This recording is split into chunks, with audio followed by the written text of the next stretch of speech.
Hello, this is Rahul. ನೀವು ನೋಡ್ತಾ ಇದ್ದೀರಾ ರಾಹುಲ್ ಬಿಡ್ನಾಳ್ ಚಾನಲ್. ಈ ಒಂದು ವಿಡಿಯೋದಲ್ಲಿ ಸೆಕೆಂಡ್ ಪಿ ಯು ಸಿ ಸರಿಸುಮಾರು 7 ಲಕ್ಷ ಜನ ವಿದ್ಯಾರ್ಥಿಗಳು ಈ ಪರೀಕ್ಷೆ ದ್ವಿತೀಯ ಪಿ ಯು ಸಿ ಒಂದನ್ನ ಬರೆದು ರಿಸಲ್ಟ್ ಗೋಸ್ಕರ ಕಾಯ್ತಾ ಇದ್ರಿ. ನಾನು ಹೇಳಿದ್ದೆ, ಪದವಿ ಪೂರ್ವ ಶಿಕ್ಷಣ ಇಲಾಖೆಯವರು ಈಗ ಆಲ್ರೆಡಿ ಏಪ್ರಿಲ್ 7th ಗೆ ಆಲ್ರೆಡಿ ರಿಸಲ್ಟ್ ಅನೌನ್ಸ್ ಮಾಡಬೇಕಾಗಿತ್ತು. ಕಾರಣಾಂತರಗಳಿಂದ ಬೈ ಎಲೆಕ್ಷನ್ ಕರ್ನಾಟಕದಲ್ಲಿ ಕೆಲವೊಂದಿಷ್ಟು ಕಡೆ ಚುನಾವಣೆಗಳು ನಡೀತಾ ಇದೆ. ಸೊ ಆ ಒಂದು ಕಾರಣ ನಮ್ಮ ರಿಸಲ್ಟ್ ಅನ್ನ ಹೆಲ್ಡ್ ಅಪ್ ಮಾಡಿದ್ದಾರೆ, ನಮ್ಮ ರಿಸಲ್ಟ್ ಅನ್ನು ತಡೆ ಹಿಡಿದಿದ್ದಾರೆ. ಪೋಸ್ಟ್ಪೋನ್ ಮಾಡಿರ್ತಕ್ಕಂಥ ಒಂದು ಮಾಹಿತಿಯನ್ನು ನಾನು ಇಲ್ಲಿ ಕೊಡ್ತಾ ಇದ್ದೀನಿ.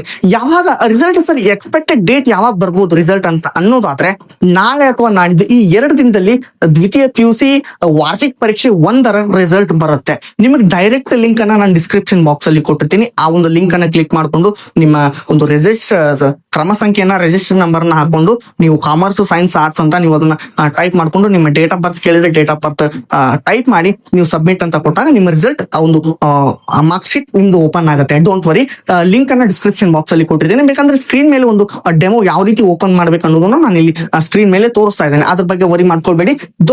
ನನಗಂತೂ ತುಂಬಾನೇ ಅಂದ್ರೆ ಒಂಥರ ಕನ್ಫ್ಯೂಷನ್ ಆಗುತ್ತೆ. ಯಾಕಂತಂದ್ರೆ ಪ್ರತಿ ವರ್ಷ ಈ ರೀತಿ ಆಗಿರ್ಲಿಲ್ಲ. 2023ರಲ್ಲೂ ಕೂಡ ಸ್ವಲ್ಪ ಅಸ್ತವ್ಯಸ್ತ ಆಗಿತ್ತು. ಈ ಸಲ ಮತ್ತೆ ಇದೇ ರೀತಿ ಆಗಿದೆ. ಏಪ್ರಿಲ್ 1ನೇ ವಾರದಲ್ಲಿ ಆಲ್ಮೋಸ್ಟ್ ರಿಸಲ್ಟ್ ಬರಬೇಕಾಗಿತ್ತು.